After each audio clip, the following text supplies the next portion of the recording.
복음 16장 13절에서 20절 제가 먼저 읽도록 하겠습니다. 예수께서 빌립보 가이사랴 지방에 이르러 제자들에게 물어 이르시되 사람들이 인자를 누구라 하느냐?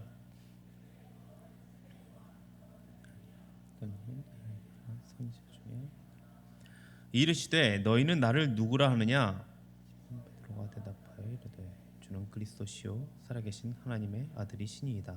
예수께서 대답하여 이르시되 바요나 시몬아 내가 복이 있도다. 이를 내게 알게 한 이는 혈육이 아니요 하늘에 계신 내 아버지시니라. 또 내가 내게 이르되 나는 베드로라. 내가 이 반석 위에 내 교회를 세우리니 음부의 권세가 이기지 못하리라. 내가 천국 열쇠를 내게 주리니 내가 땅에서 무엇이든지 매면 하늘에서도 매일 것이요 내가 땅에서 무엇이든지 풀면 하늘에서도 풀리리라 하시고 이에 제자들에게 경고하사 자기가 그리스도인 것을 아무에게도 이르지 말라 하시니라. 아멘.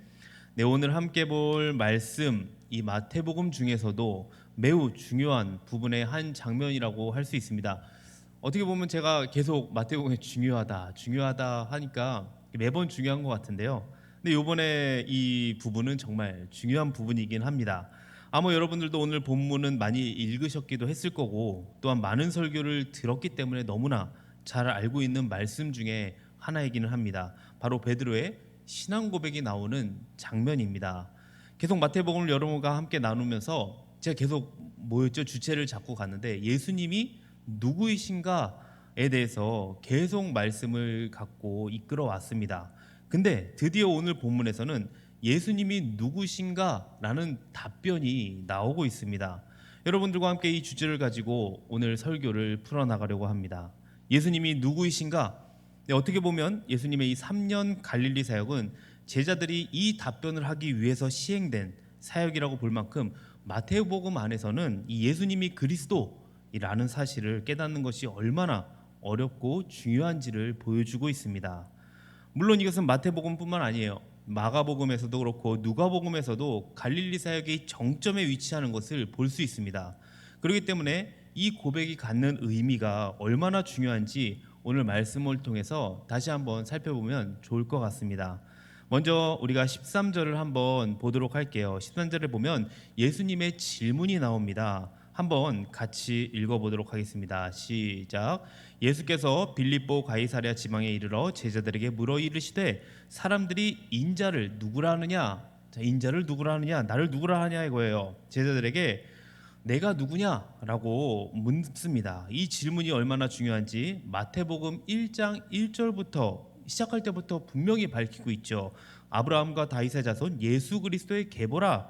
이 말은 곧 예수님은 그리스도시다를 지금 분명히 밝히고 시작을 하고 있습니다. 다시 한번 말씀드리지만 마태복음 전체를 통해서 마태가 말하려고 하는 이 핵심이 뭐냐면 예수님은 그리스도시다입니다. 이것이 마태복음에서 반복적으로 계속 나타나고 있습니다. 그러니까 예수님께서는 하나님의 구원 목적을 성취하시는 그리스도시다 이거예요. 너무나 중요한 사실입니다. 예수님의 신분은 이미 많이 밝혀졌어요. 지금 그리스도 얘기 전에 대표적으로 세례받으실 때 하나님의 아들이라는 신분이 밝혀졌고 심지어 귀신들도 예수님의 정체를 말합니다. 세례요한도 그렇고 제자들도 예수님을 하나님의 아들이라고 말해요. 그러니까 예수님이 하나님의 아들인 것은 제자들도 다 알고 있는데 예수님이 그리스도라는 사실은 오늘 본문에서 이제 베드로가 처음으로 지금 언급하고 있는 겁니다.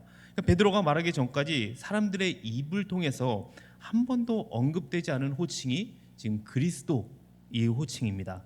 그래서 이 본문은 예수님이 누구신가를 제자들 앞에서 분명히 지금 밝히시는 장면이기 때문에 매우 중요한 장면이라고 지금 볼 수 있습니다. 자, 그럼 본문을 자세히 살펴보면서 함께 본문을 나누도록 하겠습니다. 예수님이 제자들 데리고 어디로 가냐면 빌립의 가이사랴로 가십니다. 빌립의 가이사랴라는 곳은 이 갈릴리 호수로부터 약 한 40km 정도 떨어진 곳이라고 보면 돼요. 그러니까 이 지역에는 유대인이 거의 없는 지역이라고 보시면 될 것 같습니다. 예수님의 인기가 많아졌거든요. 그러면서 유대인들이 예수님을 막 무리지어서 따라다니기 시작합니다. 근데 예수님이 이렇게 멀리 떨어진 곳으로 간 곳을 본다면 지금 예수님이 12제자만 데리고 조용한 곳으로 간 거거든요. 아무래도 중요한 문제를 다루기 위해서 이 빌립의 가이사랴를 택하지 않았나 보여집니다. 빌립의 가이사랴에서 예수님이 제자들에게 하는 첫 번째 질문이 우리 아까 본 인자를 누구라 하느냐의 질문을 합니다. 거기에 대한 답변을 제자들이 합니다. 네 가지의 부류가 답변이 나오고 있습니다. 뭐라고 나오는지 우리 한번 14절을 함께 보도록 하겠습니다. 14절 함께 읽어볼게요. 시작. 이르되 더러는 세례 요한, 더러는 엘리야, 어떤 이는 예레미야나 선지자 중에 하나라 하나이다. 자, 여기서 보면 네 부류가 나오죠. 세례 요한, 엘리야, 그리고 예레미야, 선지자 중에 하나, 이렇게 나옵니다. 그렇다면 여기서 네 부류 중에서 다시 한번 PPT를 띄워주시겠어요? 네. 자, 여기서 공통점이 하나 있습니다. 뭘 것 같습니까? 여기 안에서 공통점이 있어요. 네 부류의 공통점 혹시 아시는 분 계실까요? 세례 요한, 엘리야, 예레미야, 선지자 중에 하나. 힌트는 답이 문제 안에 있습니다. 뭘까요? 근데 누구요? 맞추는 분은 문상. 이런다고 대답을 안 하시겠죠? 네, 중등부도 안 하긴 합니다. 네, 하는 사람만 하더라고요. 자, 누굴까요? 여기서 이 네 개 공통점 중에 하나라고 하면 선지자입니다. 선지자. 유대인들에게 이 선지자는 매우 긍정적인 의미입니다. 그렇다면 예수님은 유대인들에게 지금 호의적인 반응을 얻고 있는 것을 알 수 있습니다. 하지만 호의적이긴 하지만 메시아에 대한 이해로는 매우 부족했어요. 그래서 예수님은 이제 제자들에게 자신의 견해를 물은 거예요. 그렇다면 너희는 나를 누구라 하느냐, 이렇게 묻는 겁니다. 이렇게 예수님이 제자들에게 질문한 것은 여러 무리들이 지금 말하고 있는 이 선지자보다는 더 나은 답변을 하는 것을 기대하고 전제하는 것으로 보입니다. 그러니까 사람들은 이렇게 선지자라고 얘기하지만 너희는 나를 누구라 하느냐, 기대감이 있는 거죠. 예수님의 이런 기대에 부응해서 베드로가 대답을 하죠. 다 같이 16장 16절, 제일 중요한 우리 한번 구절을 읽어보도록 하겠습니다. 시작. 시몬 베드로가 대답하여 이르되 주는 그리스도시요 살아계신 하나님의 아들이시니이다 라고 베드로가 이 12 제자를 대표해서 답변을 하고 있는데, 마태복음에서 처음으로 예수님을 그리스도라고 고백하는 지금 장면입니다. 여기서 그리스도는 메시아를 헬라어로 표현한 거예요. 그러니까 메시아, 그리스도 같은 표현입니다. 당시 유대인들이 생각한 메시아 어땠나요? 이스라엘을 해방시키고 우리 민족을 다스릴 분이 메시아였습니다. 그렇기 때문에 예수님은 자기 자신을 부를 때 이 그리스도라는 표현을 사용하지 않으셨어요. 그런데 지금 베드로를 통해 처음 그리스도가 사용된 겁니다. 자, 이런 베드로의 신앙 고백이 베드로가 정말 예수님을 그리스도로 깨달아서 한 말일까요? 성경을 보면 그렇지 않게 나오죠. 베드로의 신앙 고백은 인간의 지식 습득의 결과가 아니라 하나님의 계시의 결과입니다. 그러니까 하나님 나라의 비밀은 인간의 이성적 노력에서 주어지는 것이 아니라는 거예요. 계시의 결과로 깨닫게 되는 겁니다. 베드로가 예수님을 따라다녔어요. 그러면서 여러 가지 사건을 봤습니다. 그리고 예수님께 많은 것들을 배웠어요. 그런다고 해서 자동적으로 예수님이 그리스도시다라는 이 고백을 할 수 있던 것이 아니었습니다. 이 고백은 철저히 계시의 결과이고 축복의 결과입니다. 우리의 믿음이라는 것이 처음 시작부터 철저히 하나님께 의존해야 된다는 것을 보여주고 있는 거예요. 로마서 8장 29절을 보시면 바울은 칭의에 있어서 인간의 믿음의 중요성을 강조합니다. 함께 8장 29절을 보도록 하죠. 제가 한번 읽어볼게요. 하나님이 미리 하신 자들을 또한 그의 아들의 형상을 본받게 하기 위하여 미리 정하셨으니 이는 그로 많은 형제 중에서 맏아들이 되게 하려 하심이니라. 여기서 지금 하나님이 미리 하신 자들, 여기서 지금 안다라는 표현은 지식적으로 안다는 말이 아니라 관계적으로 안다는 거예요. 하나님이 미리 관계를 형성하셨는데 미리 정하셨다는 거죠. 하나님이 선택하셨다, 하나님이 미리 하시고 정하셨다는 거예요. 선택하시고 부르신 자들을 의롭다 하십니다. 여기서 중요한 것은 의롭다 하기 이전에 믿음이 들어갑니다. 이해가 되시는지 모르겠어요. 그래서 의로움은 인간의 믿음의 반응이라고 볼 수 있습니다. 한 가지 더 우리가 기억해야 될 것은 이 믿음의 반응에 앞서 행하시는 하나님의 주권, 주도권을 우리는 늘 기억해야 합니다. 이와 같이 베드로의 고백의 결과는 하나님의 계시의 은혜이고 또 결과입니다. 하나님이 알게 하신 거라는 거예요. 절대적인 하나님의 주권이죠. 인간의 기여를 인정하지 않습니다. 결국 이러한 것을 볼 때 우리에게 가장 기본적인 신앙 고백이라고 한다면 우리가 아까 고백한 사도신경이 되겠죠. 처음에 어떻게 시작합니까? 천지를 만드신 하나님 아버지를 내가 믿습니다라고 우리가 고백합니다. 자, 그럼 이러한 고백조차도 내가 한 것이 아님을 알 수 있습니다. 이것 또한 하나님의 은혜임을 우리는 늘 고백하고 감사하며 나아갈 줄 믿습니다. 자, 베드로의 신앙 고백 뒤에 예수님의 반응이 뭔가 하면 너가 이제 베드로다라고 얘기합니다. 신앙 고백 뒤에 이름의 지금 중요성을 얘기하고 있어요. 일단 베드로, 이 단어의 의미가 뭘까요? 베드로, 아람어로는 게바라고 합니다. 게바 들어보셨죠? 게바 나오니까요. 게바는 아람어로 게바는 바위입니다. 그리고 헬라어로는 페트로스, 돌멩이입니다. 자, 당시 베드로라는 이름은 한 이 개인의 이름으로는 사용되지는 않았어요. 왜인 줄 알아요? 좀 이상하지 않나요? 돌멩아, 바위야, 좀 이상하지 않나요? 그렇다면 우리는 생각할 수 있습니다. 예수님이 시몬을 베드로라고 불렀을 때는 분명 그냥 베드로라고 부른 것이 아니라 어떠한 의도가 있었을 것이다. 그럼 그 의도는 과연 무엇일까? 그 대답을 18절에서 알려줍니다. 18절을 우리 같이 한번 읽어보도록 하겠습니다. 시작. 또 내가 내게 이르노니 너는 베드로라. 내가 이 반석 위에 내 교회를 세우리니 음부의 권세가 이기지 못하리라. 이 구절을 보시면 좀 이렇게 생각할 수 있는 것 같습니다. 베드로 위에 교회를 세우신다는 건가? 이런 생각이 들지 않습니까? 그래서 로마 카톨릭에서는 베드로의 기초에서 세워진 교회가 로마 교회로 보고 있습니다. 그러다 보니까 1대 교황이 누구죠? 베드로고 그 뒤로 베드로가 쭉 이어지면서 교황이 계속 지금 있죠.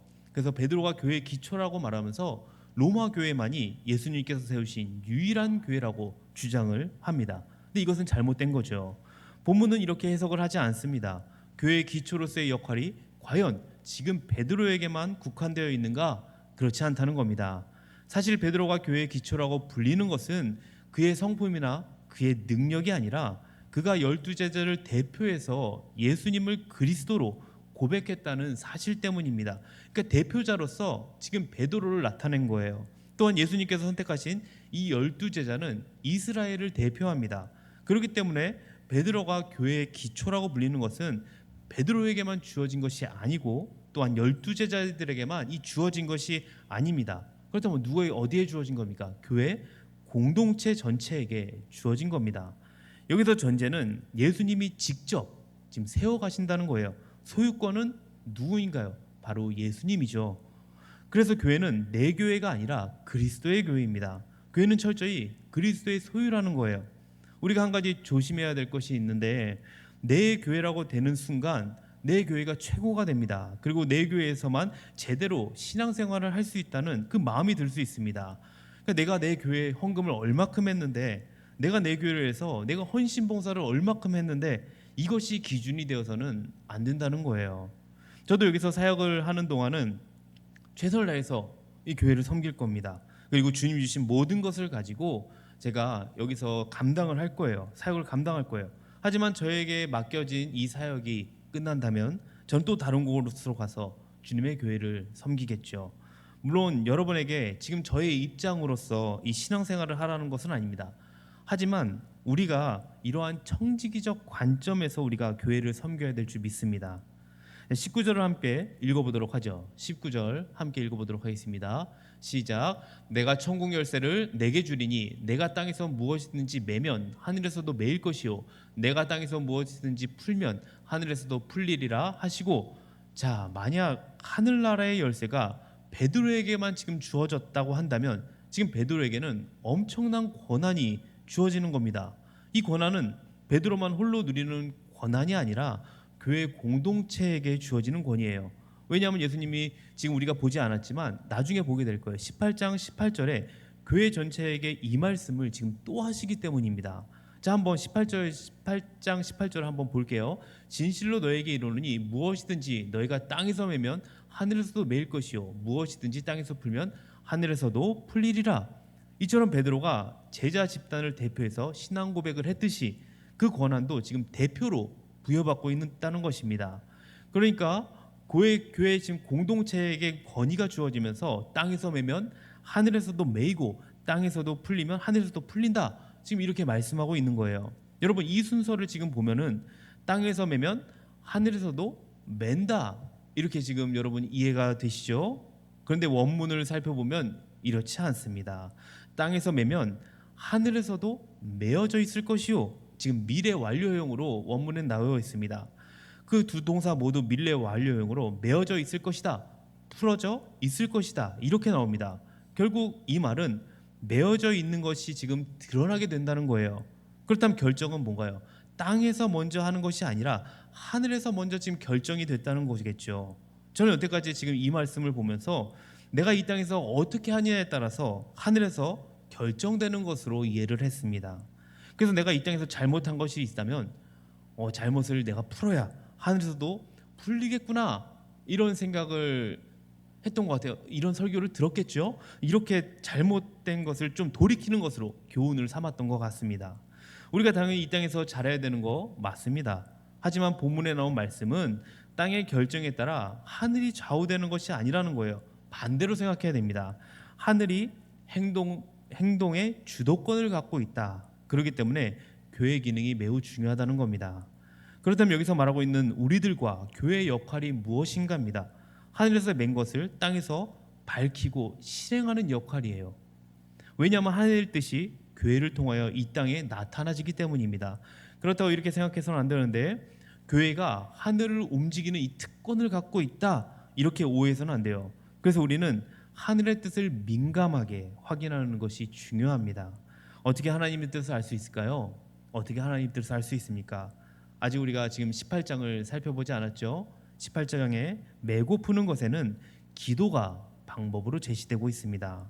기도를 통해서 하나님의 뜻을 구별할 수 있다는 거예요. 하나님이 임재하시고 임재의 자를 통해 하나님께 그 뜻을 확인해서 결정하는 것이 교회 공동체의 기능인 것입니다. 이처럼 베드로의 놀라운 신앙 고백과 예수님의 긍정적인 반응 뒤에 이어서 예수님의 예상 밖의 명령을 하고 계십니다. 내가 그리스도임을 말하지 말라는 거예요. 이 명령은 일반적으로 볼 때는 좀 이해가 되지 않습니다. 맥락에 따르면 보통 여기서 알리지 말라고 경고하는 게 아니라 좀 알리도록 해야 되는 게 맞거든요. 그럼에도 불구하고 예수님은 왜 아무에게도 이 진리를 말하지 말라고 명령하는 것일까요? 그 이유가 오늘 본문 바로 뒤인 21절에 드러나 있습니다. 21절을 한번 같이 우리가 읽진 않았지만 한번 읽어보도록 하겠습니다. 시작. 이때로부터 예수 그리스도께서 자기가 예루살렘에 올라가 장로들과 대제사장들과 서기관들에게 많은 고난을 받고 죽임을 당하고 제3일 일에 살아날 야 것을 제자들에게 비로소 나타내시니라고 말씀하고 있습니다. 자, 그리스도라는 고백 정말 중요합니다. 그런데 그것만으로 진리가 깨달아지는 것이 아니라는 거예요. 이 고백을 한 베드로마저도 정말 예수님이 원하시는 깨달음에까지는 이르지 못했습니다. 하물며 이 사실을 여러 무리들에게 전한다면 그들이 어떤 오해를 할까요? 오히려 진리를 깨닫기보다는 그릇된 길로 갈 수 있겠죠. 이 그릇된 열기로 생겨나는 여러 가지 불편한 사항들은 분명 예수님의 사역에 방해가 됐을 것입니다. 그렇기 때문에 예수님은 세상의 그릇된 인기보다도 하나님의 이 뜻만을 찾으셨던 것입니다. 그래서 예수님께서 자신이 그리스도이심을 지금 알리지 말라고 한 거예요. 그러고 나서 본격적인 예수님의 고난, 죽음, 부활의 내용이 선포됩니다. 지금까지 예수님이 누구이신가 이 질문을 가지고 달려왔단 말이에요. 그리고 16장 16절에서 그 질문에 대한 명확한 대답을 제시하고 있습니다. 그렇기 때문에 이제는 그 다음 질문으로 넘어가게 되는 거예요. 바로 그 그리스도가 어떤 그리스도냐 질문입니다. 이 부분은 우리가 이제 이후에 살펴보게 되겠죠. 그 그리스도는 어떤 그리스도? 자, 그 그리스도는 이제 우리가 나중에 다음 주부터 우리가 살펴보게 될 겁니다. 자, 오늘 말씀 한번 정리할까요? 오늘 말씀에 정리하면 오늘 말씀의 핵심이 뭔가요? 예수님은 그리스도시다, 이거입니다. 그러니까 예수님께서는 하나님의 구원 목적을 성취하시는 그리스도시라는 거죠. 이 그리스도를 베드로가 처음으로 고백을 합니다. 베드로가 한 이 신앙 고백은 정말 그리스도를 깨달아서 한 고백이 아니라 오직 하나님의 은혜이고 계시의 결과라는 거예요. 그래서 우리는 하나님께 감사할 수밖에 없습니다. 내가 한 것은 아무것도 없는데 나를 택하시고 나를 끝까지 인도하시는 하나님께 늘 우리는 감사함으로 나아갈 수밖에 없는 거예요. 이렇게 우리에게 믿음을 주신 주님께 겸손히 여러분 기도하시면서 하나님의 뜻을 이뤄나가시기를 주님의 이름으로 축복합니다. 아멘. 이 시간 우리가 함께 이것을 놓고 또 찬양하고 기도하는 시간을 가질 텐데요. 예수님은 그리스도시다, 살아계신 하나님의 아들이십니다. 이 베드로의 고백이 나의 고백이 좀 됐으면 좋겠습니다. 주님께서 오늘도 우리에게 베푸신 은혜를 여러분 한번 생각해 보시면서 여러분 나아가시기 바랍니다. 여러분 지금 이 자리에 있는 거, 여러분 지금 이 자리에 예배하는 거 나의 힘일까요? 아닙니다. 그것도 주님의 은혜이고 주님께서 이 자리로 우리를 부르신 것을 믿음으로 여러분이 고백하시면서 감사함으로 나아갔으면 좋겠어요. 여러분 오늘 이 시간 지금까지 우리가 살아왔던 모든 것들 기억하시면서 주님의 은혜로 우린 단 하루도 살아갈 수 없음을 고백하면서 우리 함께 찬양합시다. 은혜 아니면 살아갈 수가 없네. 호흡마저도 다 주의 것이니 세상 평안과 위로 내게 없어도 예수, 오직 예수뿐이네. 우리 다시 한번 은혜 아니면 살아갈 수가 없네. 은혜 아니면 살아갈 수가 없네. 호흡마저도 다 주의 것이니 세상 평안과 위로 내게 없어 예수, 오직 예수뿐이네. 그 신계획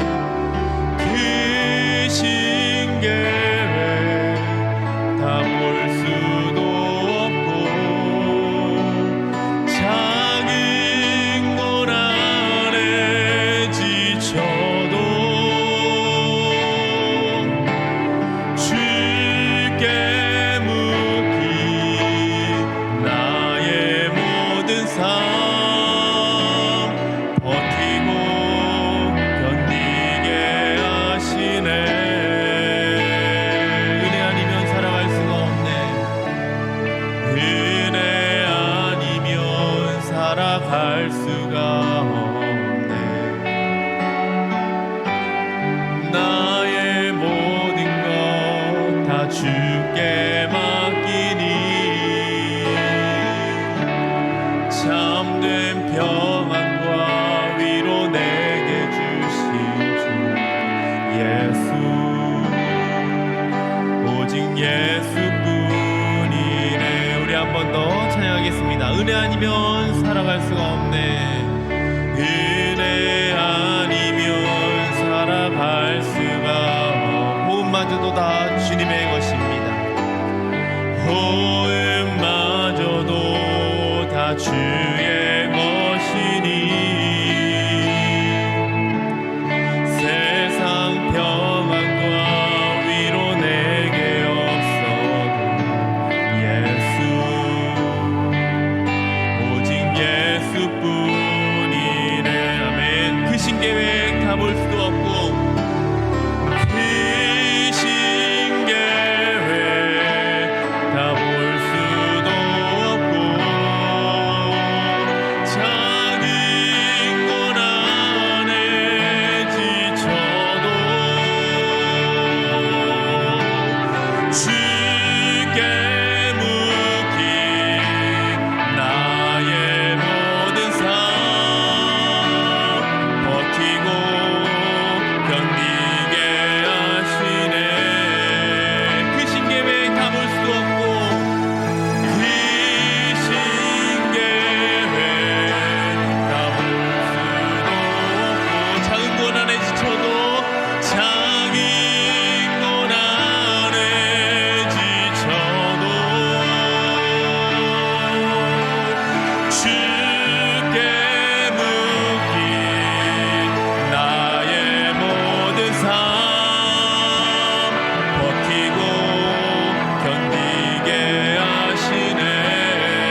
나의 모든 것 다 주께 맡기니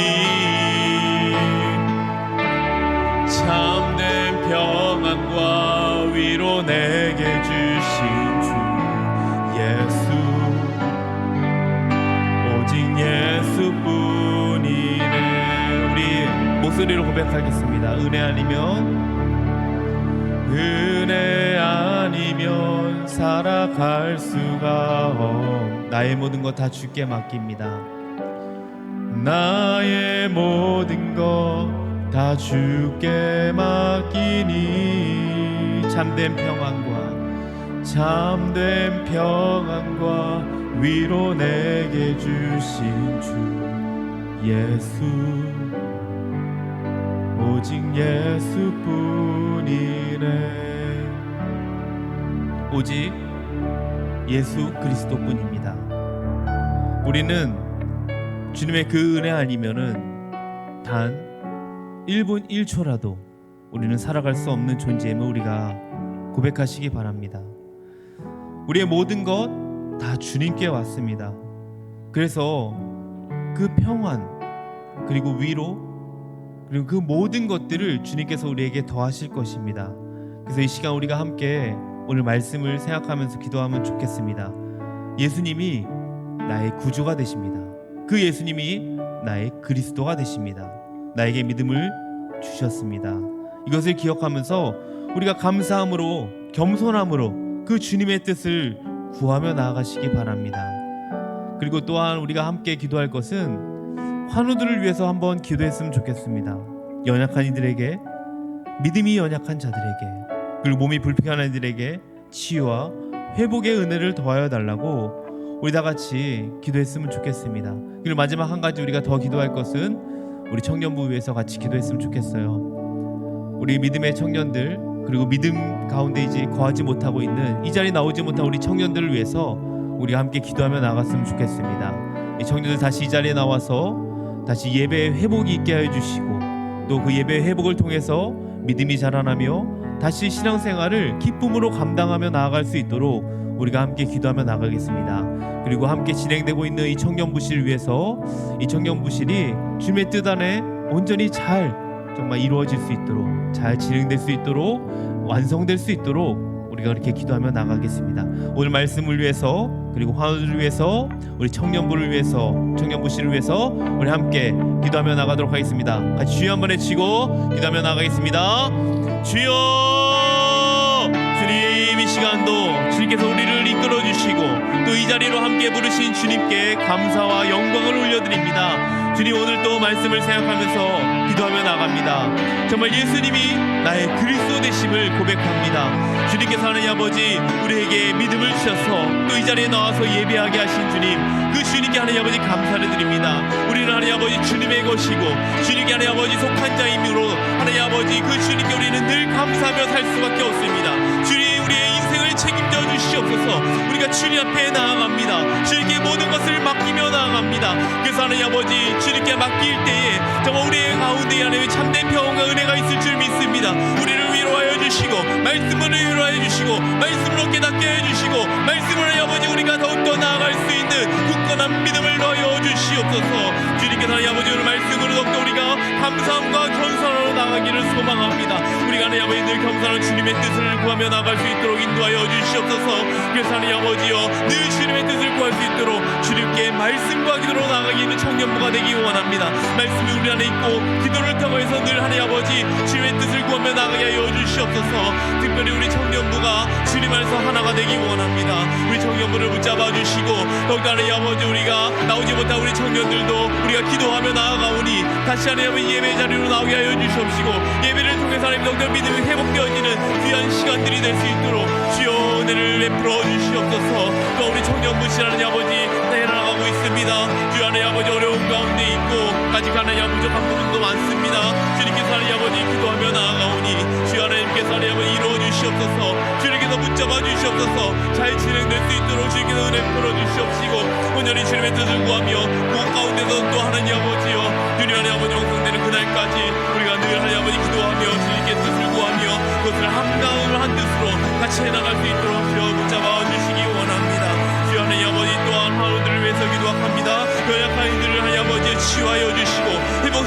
주시옵시고 또 하나님 아버지 아픔 가운데 있는 친구들 우리 하나님 아버지 믿음이 하나님 아버지 회복되는 하나님 아버지 우리 하늘도 있습니다. 주님께서 하나님 아버지 그 친구들에게 더욱다른 믿음을 더하여 주시옵시고 그 마음에 하나님 위로를 더하여 주셔서 다시 하나님 아버지와 나아갈 수 있도록 주님께 하나님 돌아올 수 있도록 그 마음을 위로하여 주시고 다시 회복시켜 주시옵소서. 하나님 아버지 힘을 더하여 주셔서 치유의 회복을 더하실 줄 믿습니다.